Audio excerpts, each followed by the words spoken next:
G'day, Pete from Bunyip Saffron. Let's have a look at the December end of 2017 wrap up. So it's the end of the year, and what you're looking at is the weeds on my freshly mowed lawn. And the reason for that is because this year has actually been a very notorious year for weeds. Well, Maxie, you're right. What's actually happened is these garlic plants that we have here, yes, don't chew it. They've actually, oi, so you're the one that's been flogging them. Anyway, so the garlic seems to have done better than the actual saffron this year. Each one of those is a little garlic bulb, and we can actually plant them and grow more garlic bulbs. So that's pretty good, and there's heaps of them, heaps. So there's there. Maxie's just given that one a good knock off, haven't you, mate? Yeah. So this year we decided to leave the saffron in the ground, and rather than dig it up, and now would be the time of year that we actually dig it up. So we're not going to. We're just going to leave it in the ground and see how it goes. You don't have to dig it up every year. You can dig it up, some people do. You can dig it up every couple of years, or you can dig it up once every 3 years. So I don't think there's any wrong and right. I think it depends on where you plant your saffron and the conditions that they're under. Here it's actually quite wet, and that's the reason why we started with raised beds.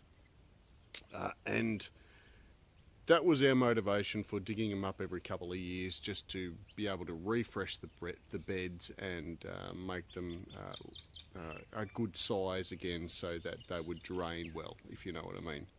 And I think you do. So for those that don't know, this is actually quite a wet area of Australia. And as you can see, looking around, everything's actually quite green. But in actual fact, it's not the middle of summer, it's the start of summer. But it's actually, it's quite warm. But this year we've had a lot of rain and a lot of weeds, for some reason. I don't know why. So let's have a closer look at them. Now this one is what's called a dandelion, and most people would just think it's just a weed. And also back here we've got this is a blackberry, which is notorious in Australia. But actually, did you know that the dandelion leaf, you can eat it straight up, and it is supposed to reduce blood pressure and all that sort of thing? Yeah, like that, dandelion leaf. Not too bad. And look, it's my opinion that every single plant has its uses, whether it be medicinal or undiscovered. I think there's a wide open field for that.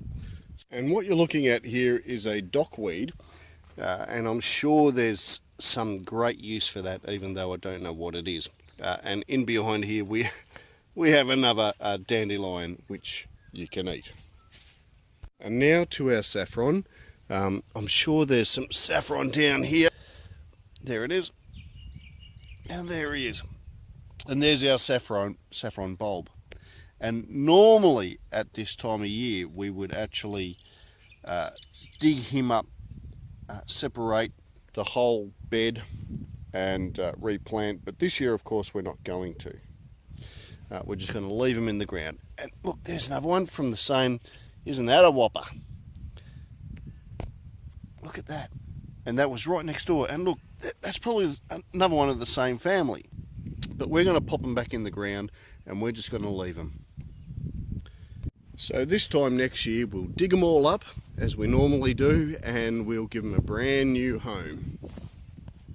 In the meantime, we're going to cut these heads off, these garlic, and try and make a whole heap more garlic plants. So I had a couple of people write to me and ask me a few questions, and I'm happy to answer that. The first one was a really good question, and that is can you cut the stigma out of the flower and just leave the flower in the garden? And well, I can't see why not. It's worth a go. The only thing I can think of is if you squeeze the stigma too hard within the saffron plant, it's going to bruise it. And also, the stigma goes right down inside the flower. So the reason that they do pick the whole flower is because they open the flower up and take the whole stigma out. Whereas if you tried to take the stigma out at the base, you'd probably leave a bit. But there's no saying that it wouldn't work. It's worth a go, in my opinion. The second question was, someone asked me for some seeds. Well, saffron doesn't really grow seeds. It grows corms, and they're the ones that I showed you earlier. So I can't send people seeds per se from the saffron. It's not going to happen. And besides that, we're just getting started ourselves, really. So what we plan to do is to actually sell the corms and the plants and the saffron, but we're just too small at this stage, really. Anyway, looking forward to March when we harvest, and I'll be sure to do a further update then. So that's it from Maxie and me from 2017. Hope to see you next year. Cheerio for now.